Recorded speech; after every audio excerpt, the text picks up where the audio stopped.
Welcome back, everyone, to Red Spotlight Entertainment. I'm Alexis, and I'm joined by David Francisco here on our Agents of S.H.I.E.L.D. commentary reaction series with a longtime S.H.I.E.L.D. fan that wants to come back on here and talk to people who have already witnessed it many, many times and want to continue to talk about it because it is our favorite thing, quite possibly, ever. Not really, but it's definitely up there. And we love the engagement and the interaction that we've been having with many of the people who have been following us since day one, and we're already in the heat of season 2. Today we're going to talk about the 5th episode, A Hen in the Wolf House, which, by the way, is already the halfway point of the first half of season 2, if you can believe it. This season is already moving so fast, and we're already reaching the halfway point.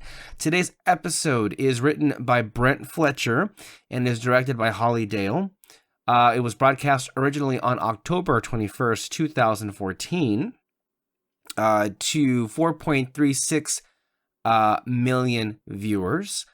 The roster goes, the original cast, the guest appearances, Kyle MacLachlan as, he's billed here as the Doctor. They haven't given him his actual name yet.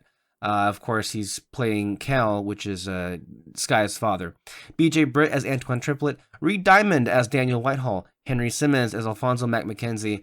Simon Kisendadis as Sunil Bakshi, Ruth Nega as Reina, Adrian Palicki, Adrian Palicki as Bobby Morse, Adam Kulbersh as Kenneth Turgan, Amir Talai as Schneider, and Valerie Huddard as Aunt Cindy.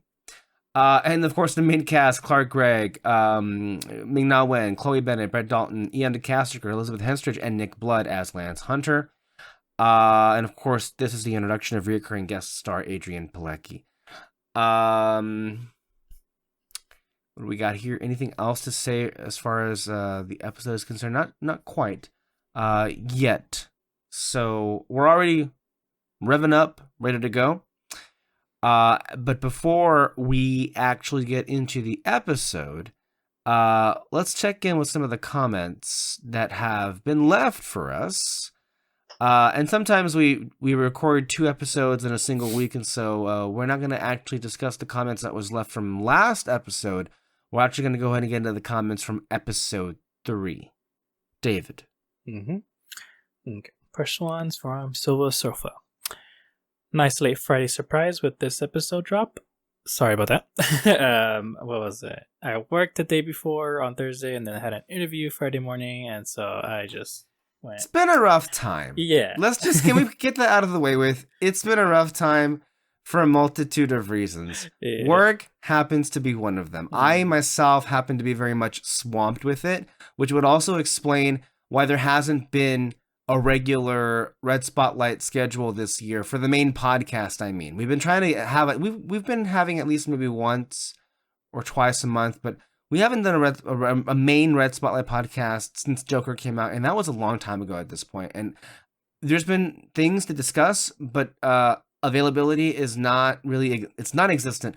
And then also, there's all other things happening in our personal lives. I don't know if it's just me, but these last 4 to 5 weeks have kind of like hit the pedal to the metal. And like the fact that we're even able to be here to do this on a weekly basis is kind of a miracle in and of itself. Yeah. Despite the fact that there's a lot going on, and then just to even do this is a lot. So, but you should be very much commended, David, for getting that episode up even as late as it was. It was still there, and evidently Silva Stuff was still there to watch it. So yeah, that shows you people are looking out for it. Yeah. I always have to mention that Agent 33 is the forgotten victim of season 2.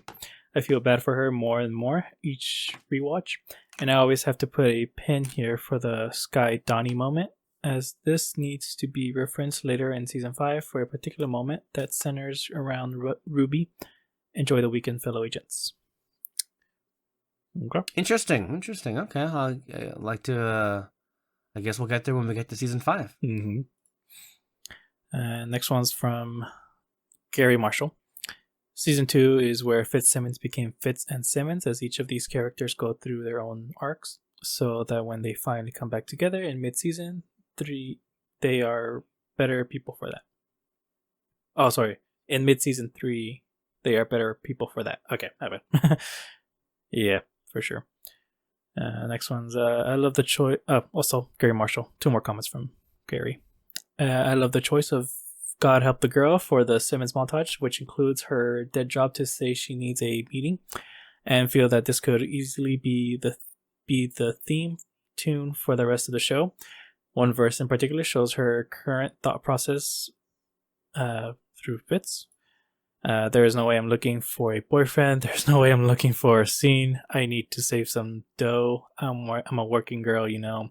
I'll fend the tension off. I keep to myself. That's I keep to myself. That's really cool. I really like it when the lyrics do that. I remember being so surprised when you point out the lyrics at the ending of Guardians 2 with that last song. I'm like, holy shit. Which one? Guardians 2, remember?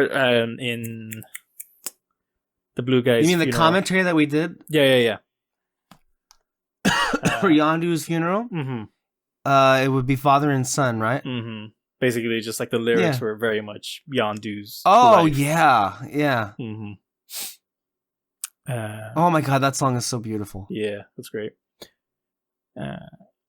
We don't get lately. I've been getting an itch to watch those movies. It's been a minute. Yeah.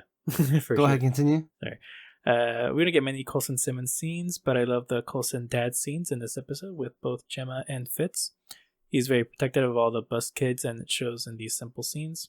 One other pairing that is quite amusing is that of Simmons Bakshi, enemies on screen, but off screen they became good friends, and even started on a short film together called The Imperfect Picture. Yeah, that's cool. Okay. One of the things that you'll find out about this show, as I'm sure I've already mentioned to you many times, but also a lot of the fans that know this, is this ensemble had such an infectious and welcoming energy that literally every person that would guest star would rave about, like, wow, I had a blast on this show. Like, there was like nothing but good vibes. And you notice, and this is one of those shows that has such a dedicated fan base, that people who come on in and out of the show, even if it was just for a stretch of like, I don't know, 5 to 10 episodes, people remember. And Bakshi is a big part of this era of the show. And then we don't see, I mean, he's only really a big part of S.H.I.E.L.D. for season 2. He doesn't end up making it after season 2, but we do see him return in the framework in season 4. So, yeah, even one of the Simmons' lab assistant, also that we see, the bigger guy that she's working with, like, I believe this episode we're gonna see him get like, but in season 4 he does come back in a small little cameo, but it's like I call it a cameo because it's like a really throwback, like only like the hardcore fans would remember that. In season 4 he was like in a scene for like a few seconds, if that. Agent May walks in, and like people who had been watching the show and would remember all of the faces that would have appeared on the show would as I had at that point, would be like, oh my god. And that, I think that's what made the Agents of Hydra thing so special, was because it felt like a reunion of all of these S.H.I.E.L.D. actors that we had like left long ago in the past. So yeah, people love being on the show, and the show itself has, marked some pretty strong friendships. Yeah, Elizabeth Henstridge is very close with Mr. Bakshi off screen. And despite the fact that in season 5, everybody was like, oh, I hate Deke, they love Jeff Ward. They love Jeff Ward so much off of that audition. They were like, you know what? We're going to keep you for the whole season. And you know what? Then we'll keep you around for 2 more seasons. So this shit happens. Yeah.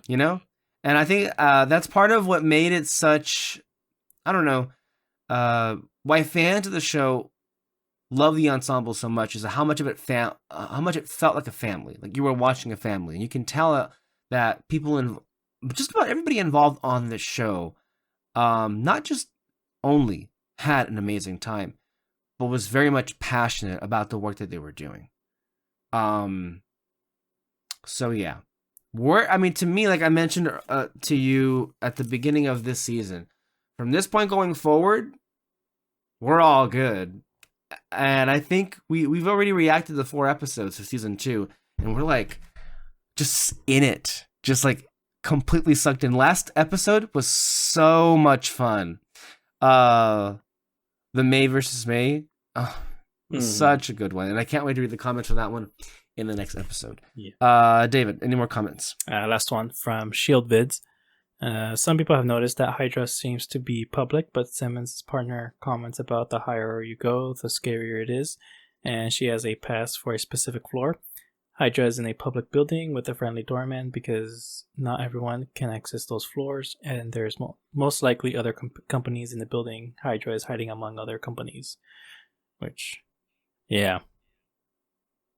No, for sure, yeah. Hydra has definitely found ways to hide itself, and I think we don't necessarily see much more of it, but there'll be much more allusions made to it in season 3, because Gideon Malik is going to basically have to shut down a couple of his facilities because of some situation where they found out they were able to like encrypt something of the phone line that he was talking to Coulson, and then even further, Gideon Malik ends up having to betray Hydra because Hive basically killed his daughter, and then you'll see he reveals the remaining facilities that Hydra is using. So, no, I mean, I feel like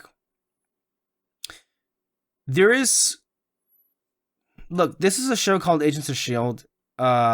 Off camera, off screen, there are other S.H.I.E.L.D. teams around the world, but we never see any of them, because they're not who we're here to see, you know? So I think you're always meant to believe that S.H.I.E.L.D. has other installations and other teams around the world. But again, part of what made the show really kick into high gear is the fact that, well, it's not just like this. It's not a given. It's not for granted. They had to build it up. And in season 2, they are building S.H.I.E.L.D. up. And what little agents they do have is not cutting it. And in this episode especially, that's going to be a running theme. I'm mistaken. The next episode, that'll be a theme about that. Whereas Hydra seems to be far more staffed at this point in the run of the show. So interesting observation. Yeah. That's all the comments. All right, then, without any further ado. Previously on Marvel's Agents of S.H.I.E.L.D. I've got nothing. This writing was on the obelisk and now a piece of art. You know what's kind of going through my head, David? That I'm watching these like flashbacks, I guess, or the previously on. So much has already happened. So much has already happened. Oh yeah, that's happening. The alien writing, Hydra, Simmons undercover, like a lot has happened in 4 episodes. Remember the bitching, whining, and moaning people were having last season about how like, oh my god, they're stretching the reveal of Coulson through like 15 episodes. Any chance you boys got something stronger behind that bar? Sorry, ma'am. Just champagne. But in this case... This is actually a pretty horrific scene. Yeah, I don't remember what happened in this episode, but I could just tell right away, like, oh, everyone's about to be poisoned, aren't they? Not just poison, like it's the Terrigen, I believe, in the obelisk material. So they're turning to stone from the inside out. Somebody help us! It went down. But it was cool the way they set it up, though, because it was just like, the dude looks at the one guy and he goes like, no, she needs to have the drink. Like, you could tell right away that was a conversation. Like, no, she needs to have the drink. You can't give her something else. And it's like, yeah. Dr. Whitehall will not be pleased to hear that we, again, have failed. 8 people murdered, and yet how is that a failure? All part of an anti-Hydra unit. Any idea what was used to carry out the attack? Nope, but the effects appear similar to those from the obelisk. Which we must assume is in Hydra's possession. It isn't, right? No, not yet. No, not yet. Last I checked, Whitehall tagged Reyna, right? He tagged her, told her, threatened her to get the obelisk to him. Then It's a difference I'm comfortable with, but if you continue questioning my authority, then you and I are going to have a very different conversation, one you will not be comfortable with. Is that clear? Low-key, though, this is how it's like to deal with a student. Students sometimes. It's like, I already answered the question. I've literally pulled that exact same line so many times just to shut them up. Like, I've already answered the question, then I just walk away. Either you get it or you don't. I dealt with that with clients on my previous job. So, especially, well, my boss would deal with it, and it's always just like, I've already repeated myself multiple times. If I had to do it again, I'm gonna hang up. So, like, that's how she dealt with it. Well, you had that. I don't have that power. I can't just hang up on that. I realize this is unexpected. We come to you for discretion, Doc. But an interesting moment there, of course, where Sky is like, okay, you know what? And by the way, these last 4 episodes, Sky's been pretty frustrated. You know, and I feel like, looking back on it now, it's like, I kind of get her. Okay, you know what? Enough's enough. And look at the looks. She caught him. Yeah. She sees right through him. And she's like, you know what? Enough. But Coulson had to, like, reassert himself. Hello, I'm the director. What are you? Come on. So, and then of course May was like, you know, you shouldn't keep her in the dark anymore. Like, it wasn't even a good idea in the first place. But who has made you this afraid, Raina? Daniel Whitehall. He scares you more than I do. Please. The way Kyle MacLachlan just turned that is like, who has made you afraid, as he subtly puts his hand on her throat, just subtly. Dude, the music playing in that moment too, because it was just like, it's the music being loud, kind of building tension, but then it just dips, and now it's just like it's switching basically. And I can't breathe.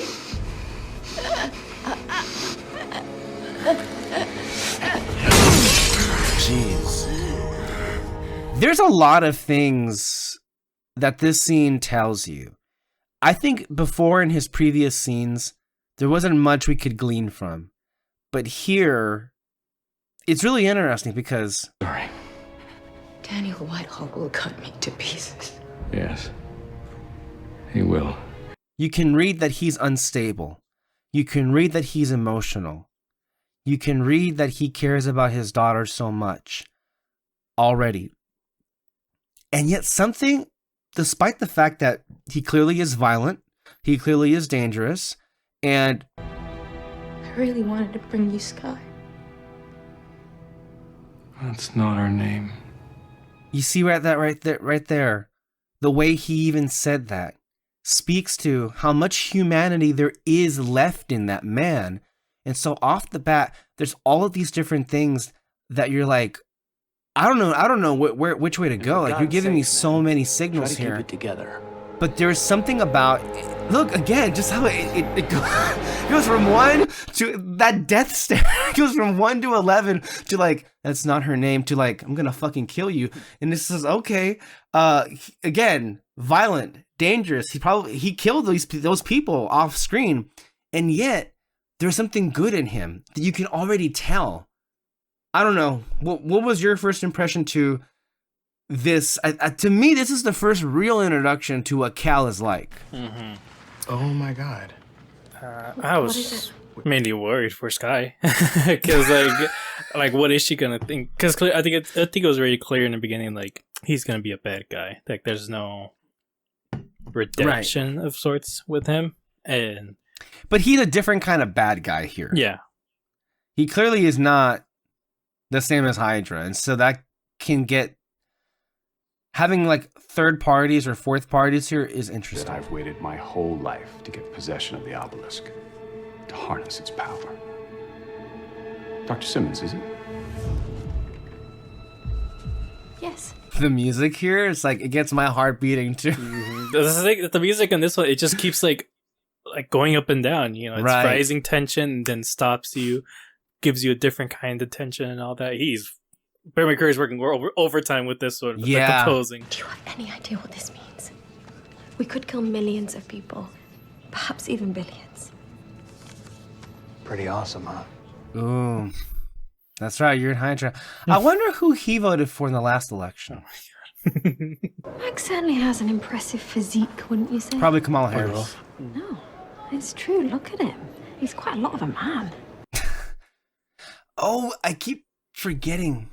We still see her sometimes here. The fake Simmons. Surprised we still do. Just because. I agree, what with you being my subconscious and everything. What?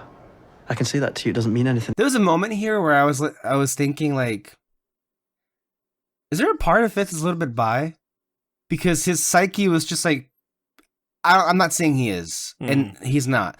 But right now his mind was like focusing on Max's physique, and it's like, interesting. But I think it's pretty normal for guys to make that observation. And it doesn't have to be like a sexual thing. Yeah. But I like how it made Fitz a little bit nervous here. Having that basically conversation with himself. And I love, again, the whole, this right here is a reoccurring thing you'll see. The patting on the shoulder and him reaching out, or the other way around. It's a common thing you'll see throughout the whole show with those two in particular.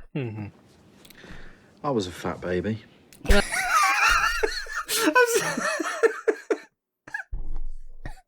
Who wasn't a fat baby? Always keeping secrets drove me absolutely mental. There really is only one way to handle people like that. Dig deeper. Invade their privacy till they go crazy themselves. That sounds healthy. Maybe you should find out what it is. And how do you suggest I do that? I don't know exactly. But it seems your Hydra boyfriend downstairs would be a good place to start. Not a bad idea. Although, also, bad idea. She knows him, Sky. No, I believe that you think she does.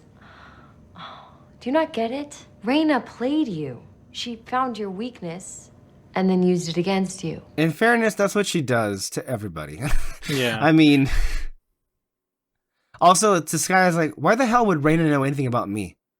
Well, I mean, but also too, though, it's like, why would knowledge about Sky's dad like manipulate him exactly? Like, why couldn't she do any other thing? To be honest, I was almost relieved when S.H.I.E.L.D. put him down. Garrett I knew was long gone once the writing started. And whatever took his place, I don't think it was meant to survive. The way that he put that is pretty correct, but also pretty creepy. Like, that wasn't Garrett. That was something else.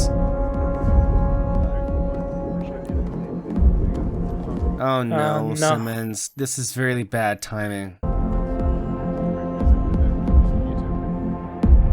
If you give Raina 1 inch, you know what she's gonna do. Come on. I believe Garrett and I had a negative reaction to the alien DNA in our system. Maybe you didn't, because it was already there. Oh, wait, Yeah, right, like I'm an alien. Hold on, are you saying that I am an alien? It's a theory. I can't remember if people were already theorizing that she was an Inhuman at that point. I feel like people were. I think for sure when it got closer to that reveal. I don't remember. I think maybe here. Maybe that moment. Yeah, I'm trying to remember because I know I saw like a lot of YouTubers. Like if they're suggesting like there's alien DNA in her, maybe this is where it begins. I'll read I guess we'll know in the reviews, right? Maybe. I mean, yeah, those ones for sure. But I mean, I saw different YouTubers, and I think they might have theorized Inhumans. But I think the biggest thing they couldn't figure out is who exactly she was. So I don't remember when exactly Inhumans speculation came. Well, he makes them suffer. Until that happens. I think it might have been in the next couple of weeks. There'll be an episode called "Writings on the Wall," and it ends with a map of Adelon. I believe it's Adelon. No, not Adelon. It's just a map to the temple. But it seems that you've been affiliated with S.H.I.E.L.D. in one capacity or another for most of your life. This is Adrian Pilecki. Obviously, you know her. When did you know she was Team S.H.I.E.L.D. and not Team Hydra? Oh, with the reveal. Because, yeah, that reveal caught me. Like, I was like, what? I thought she was just going to be like another May rival, possibly Sky rival or something. Right. But, no, yeah. As soon as they revealed it, I'm like, oh, okay, that's cool. It's a damn reveal, damn good one, because I didn't see it coming at all. Like, she was so convincing, the way that she's acting right here. Perhaps I wasn't the only one looking forward to our next meeting. Is she hitting on it? Yep, that's what she does. That's what she does. I want you to keep something in mind, Agent Simmons. Hydra is everywhere. I think at this point, when you're watching this for the first time, you're like, I don't know how Simmons gets out of this. Between what's going on here and then the threat that Raina is about to pull, it's like... You have 2 minutes. After which, there's nothing I can do. Where are you planning to take Sky? Oh. I don't know if you could tell, but in the music, there's like this little ticking sound. Yeah. Yeah. For a second, I thought it was like something outside. Like, oh, shoot. Hope it's not picking up on the mic. That's funny. No good man would intentionally keep a daughter from her father. Especially when so much is at stake. This is one of the few times Raina, like, flat out fails. And I think she thinks that she's dealing with the Coulson from season 1. But a lot has happened to Coulson since the last time they were with each other. Also, we don't know it now. We think, of course, he's going to save Simmons. And then when he does, it's like, what? But then later, we find out what we find out.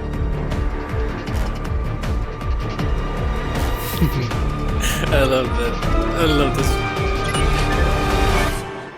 this. Just the fact that her change of like being super, super confident to just breaking down. That's so good, man. I almost wish there wasn't music in this moment because I feel like it still would have been like suspenseful. Tag and tail it is then.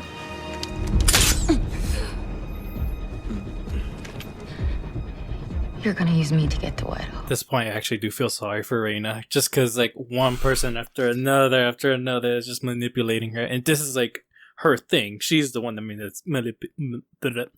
she's like a fucking ragdoll at this point. Like they're all, she's the one being used. Yeah. Now. Run! There's no one there! Love it. Love it. But if you were able to infiltrate Hydra, why even bother having me go in? My cover gave me access to Hydra security, but none of its high-level projects. In retrospect, also, it makes you... Oh, so this is why Coulson was so okay with having Simmons be alone, because she really wasn't alone at Hydra. She always had backup the whole time. For sure. Only she didn't tell her. So... I probably would have told Simmons that. I mean, to leave her all alone like that, but... Poor Sky. I mean, it's pretty obvious. But Yeah. she's only been searching for this her whole fucking life. Like, yeah. At this point, before this episode, I think she was under the impression that they were dead. Now one of them's alive? But is even worse. Not just alive, but what she's about to find here suggests... Oh my god. You hear that? The theme. The little subtle version of Sky's theme. Right there. It was very subtle. More like a twinkly version. I just wanted a glimpse. You're having one hell of a day, huh? To find out you might be an alien and then also your dad's alive on the same day? It's pretty fucking big. I'm surprised that wasn't a comment actually of like, hey, doesn't seem like an alien or something like that. She's amazing. That's why I've asked her to join the team.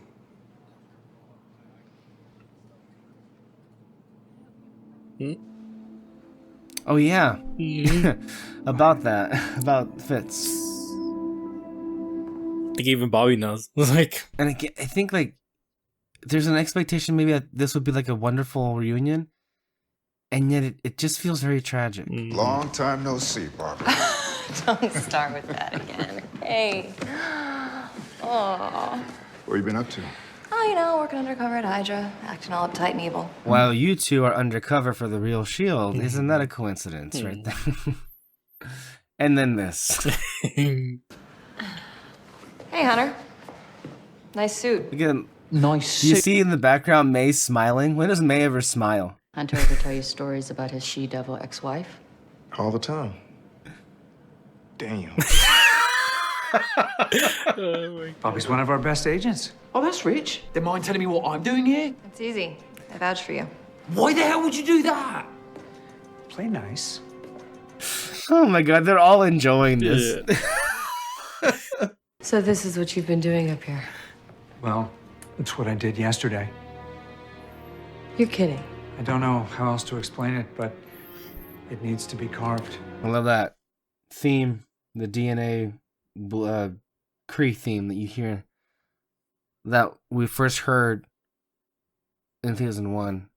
So a different rendition of it that you hear in the background. I thought maybe together you and I could kill him. Along with, everyone else. Also, when you look at this scene, after knowing everything, it's like, holy shit, you were desperate to to go after Coulson and really just find Sky in general, because we know what Whitehall did to his wife, and the fact that he wouldn't even work for him. Like, the fact that he didn't rip Whitehall to pieces then and there. Yeah. That's insane, honestly. And I think I kind of wish the fight would have been a little bit better between those two guards. I mean, it was cool that it was just like a little pierce on the first guy, but the other one was just like a little bit too. I don't know how to explain it. It just could have been better. Let's see here. Before we go to Amwan, I want to go ahead and read some reactions. Eric Goldman, AGN. When you introduce any character from Marvel, any Marvel fan knows is a hero in the guise of a villain. The question is simply, when will things change? So it was a relief that when Bobby, Mockingbird Morse, was revealed as S.H.I.E.L.D. by the end of this hour, and she used her battle staves. That combined, I guess her batons, that combined with the mention that her hair is usually blonde gives me hope we'll be seeing her gradually get more of a Mockingbird look as we continue on with her, because what's with the red?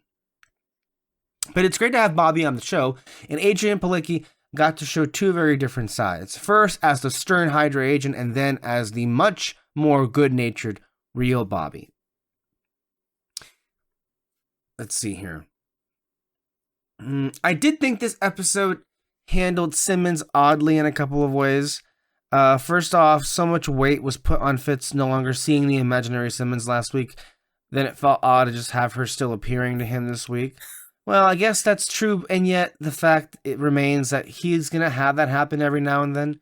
Anyway, and then especially strange to even do that when the real Simmons would be back by the end of the episode. Now I want imaginary Simmons to still appear to Fitz, even while real Simmons is still... I I literally said that in the beginning too. It's like, oh, it's kind of weird that she's still there after last episode and all that. But I mean, right. I don't think it matters either or if he sees her or not afterwards. No, and then I think also they established later on in the show that he that's going to be a recurring thing for him. Mm-hmm. He will be seeing things. Also, real Simmons' undercover work at Hydra didn't amount to much on screen after the one big episode with Blizzard. Yes, they have her files now, but it just seemed like a storyline that could have played out longer than it did, as though it were going.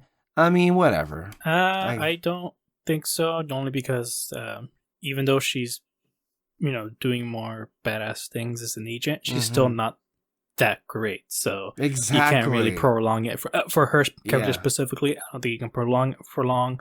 The real test to show how she can be undercover when she's a slave for Cassius. Mm-hmm. Yeah. Or even for, that's I think the that real, one went on for way longer than this for sure. Yes. And then also they were building things up so that everything was going to be connected at some point, because you got Reyna working with Hydra, but also working with Sky's dad. They basically set it up that Reyna was going to be the one to take everything down in that moment. And especially last episode too, like all the secrets were coming out. Like people, like they were figuring out the informant inside Hydra. Yeah. What was another review? I think I know it was the informant, but there was something else. I think it had to do something to do with the marks or something. I can't remember.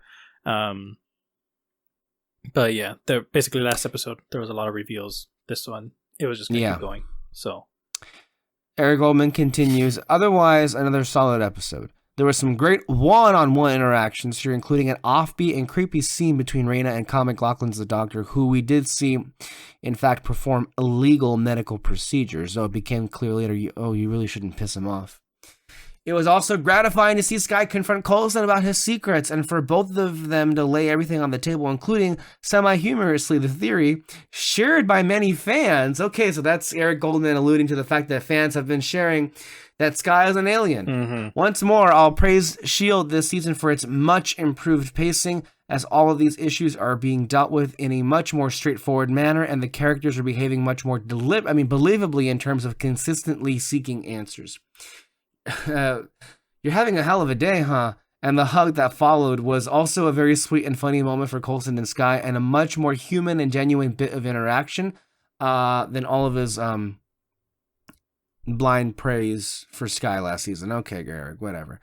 We still are left with more questions and answers about the Doctor, that's Cal, and his origins. But we did see him show off what seems to be superhuman strength, and he also showed pangs of regret and remorse when he's not killing people with a scalpel. It's a fun, fascinating mixture that MacLachlan is the perfect actor for, and having him march right into Whitehall's office to join forces with him was exciting. And now I believe Oliver Sava, AV Club, as a big fan of the comic book Mockingbird, and an even bigger fan of Adrian Palicki, I had a very high hopes going into Hand of the Hat. I knew Palicki had the charisma, attitude, and action chops to play a great Bobby. But would the show give her a story that mines her full potential? Palicki's bad luck with superhero casting in the past. Could Agents of S.H.I.E.L.D. I forget that Palicki was cast as Wonder Woman in a pilot for a TV show, I want to say. Mm-hmm. Let's see. Not only does Palicki kick ass with Bobby's signature battle staves, the batons this week, she also gets some invisible jet action to prove that she could have been a totally killer Wonder Woman given the right creative team. To fully utilize Palicki's versatility, Brent Fletcher's script gives us multiple sides of Bobby Morse, establishing her as a badass and undercover operative before showing her chummy S.H.I.E.L.D. agent side and ending with the reveal that she's Lance Hunter's ex-wife. Surprise, surprise. The character makes a big impression, and hopefully Coulson's decision to bring Bobby onto the team means that Palicki will become a recurring, if not regular, presence for the series. She does, and she adds a lot to the show. Bobby and Hunter, I know Silver Surfer will skewer me to death. We've already seen Hunter's charisma and personality add, but when Bobby gets onto the scene, I think Lance Hunter ends up becoming a lot more interesting, honestly, with Bobby involved. Continuing on to Oliver Sava, considering that anyone who knows Bobby Morse's comic book persona knows that she's a hero, her scenes as Hydra's chief of security aren't particularly suspenseful. But that's only if you know. I didn't know shit. I didn't know she was from the comics. Yeah. You know, she's a new character. So I think for us who don't necessarily have that, have that background, we wouldn't really know it. So it was a great reveal regardless. The big negative about this episode is that it pulls Bobby and Simmons out of Hydra when it feels like the undercover story was just beginning. Keeping with the Alias influence, Bobby could have been the Jack Bristow to Simmons' Sydney, playing the older, wiser double agent that assists her protege without getting caught. Having an agent in Hydra's camp gave the show the opportunity to delve into how Hydra functions as an evil. I'm not sure how interesting that is. Hydra's evil. Yeah. There's more interesting things going on. Clearly, we're. I mean, Hydra's cool and all, but like that can't be the rest of the show. Like we're already like right now we're dealing with Hydra on a week to week, but like we're already like establishing. There are things on this episode that are already like looking forward to the future, which includes Inhumans. Yada. Let's see here. Tired of being left out of the loop regarding the mysterious carvings given to her by Coulson, Skye goes to Ward for information and discovers the connection between her assignment, Coulson, and Garrett, which causes her to ask a bunch of questions about why she hasn't experienced the same reaction to the alien DNA in her veins. Coulson hypothesizes that it could be because she already had the DNA inside her, and when Skye wonders if this means she's an alien, Coulson can't deny the possibility. If memory serves correctly, this is the first explicit mention that Skye could be an alien, and after the massive success of Guardians of the Galaxy, it makes sense that S.H.I.E.L.D. would tap into the cosmic side of the MCU for one of its characters. But I'm not sure that's what's happening here. In a piece for Comic Book Resources earlier this month, Megan DeMore looked at the evidence for Agents of S.H.I.E.L.D. introducing Inhumans into the MCU. There we go. I knew we would find it here. And I'm inclined to agree with her. Coulson's carvings bear a striking resemblance to the patterns in the current logo for the Inhumans comic series. And I believe Skye's epiphany that the carvings are a map doesn't mean that they're a map to a place, but rather a map of genetic coding. That's pretty on the money. We know the next big Marvel movie will involve Hydra and Baron von Strucker's Superhumans, Quicksilver, and Scarlet Witch. But we also know that the word mutant is off limits thanks to Fox owning the X-Men film rights. It's long been rumored that the Inhumans would be Marvel's way of getting around this, and there's definitely a feeling that this season of Agents of S.H.I.E.L.D. is moving toward that development, even if it's a drastic reinvention of the Inhuman concept. The Inhumans were originally created when the Kree experimented on prehistoric humans, creating a superhuman race that was hidden away for millennia. But that's not much harder to swallow than Norse gods. But it still requires a lot more work than the explanation that Inhumans are humans that have been experimented on by an evil terrorist organization. I wouldn't be surprised to find out Skye isn't an alien, but was actually exposed to the alien DNA as a child, permanently changing her physiology while she was still developing. Oh, that's a whole mutant approach. They're gonna go around that.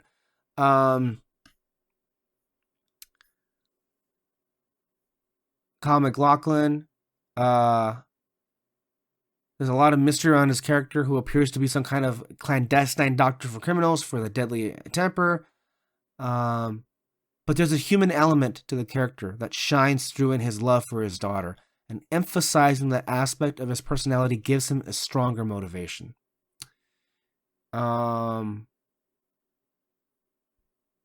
With two excellent guest stars and a script that accelerates the season's overarching narrative, while offering deeper insights into the characters, A Hen on the Wolf House stands out as an exemplary episode of this series.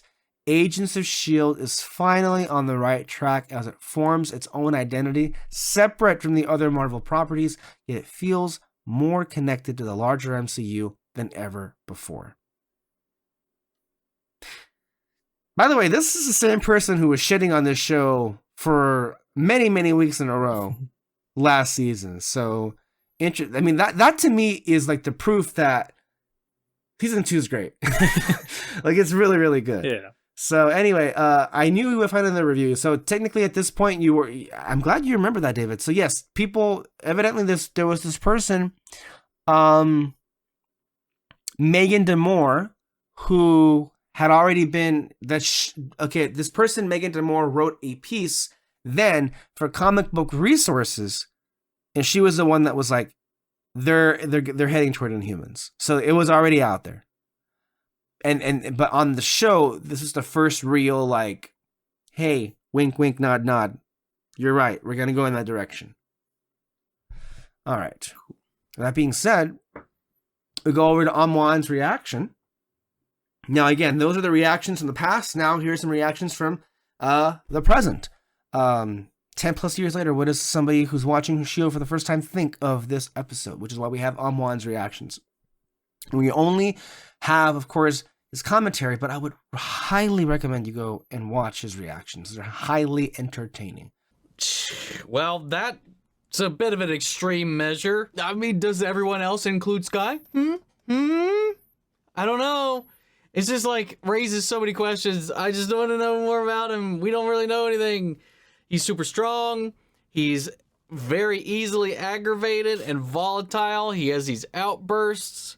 Is this kind of like his version of Coulson's scribbles? Like, did whatever happened to him not take fully?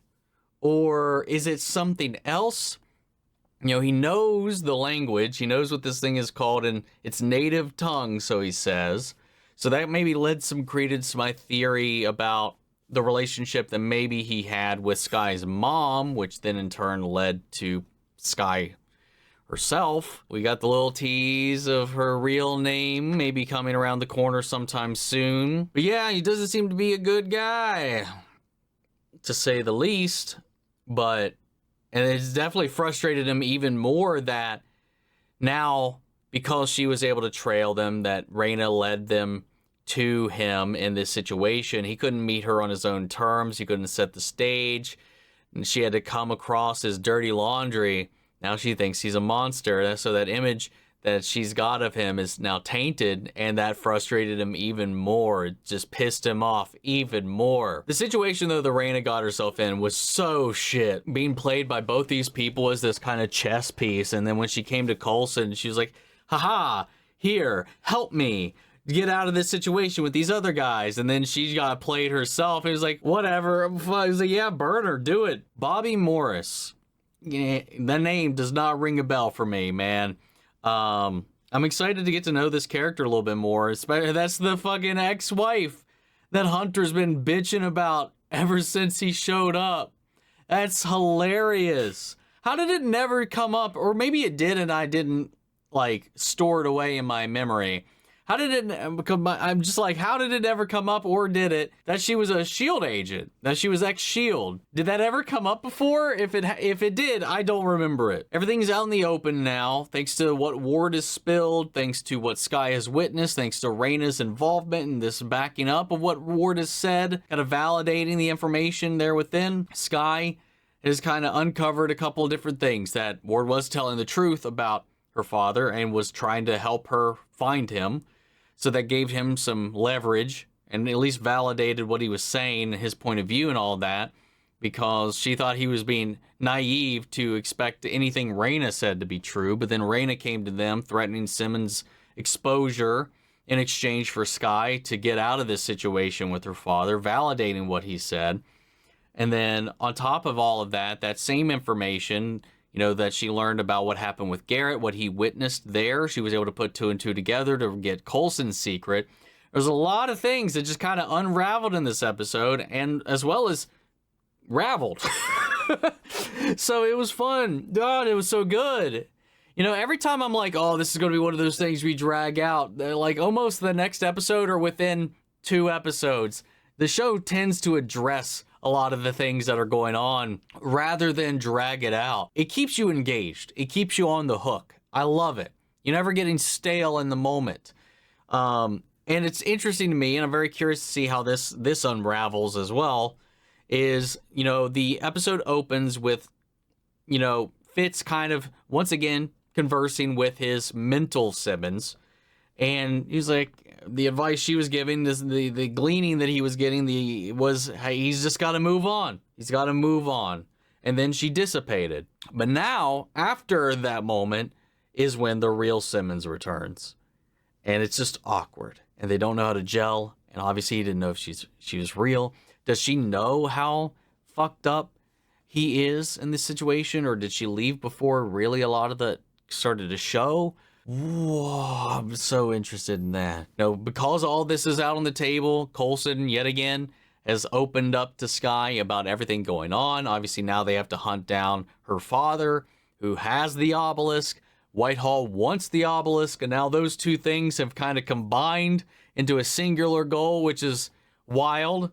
The whole reveal with Bobby also as the escape plan for Simmons was well executed. Speaking of Hydra, though, you know, they're trying to weaponize the effects of this thing.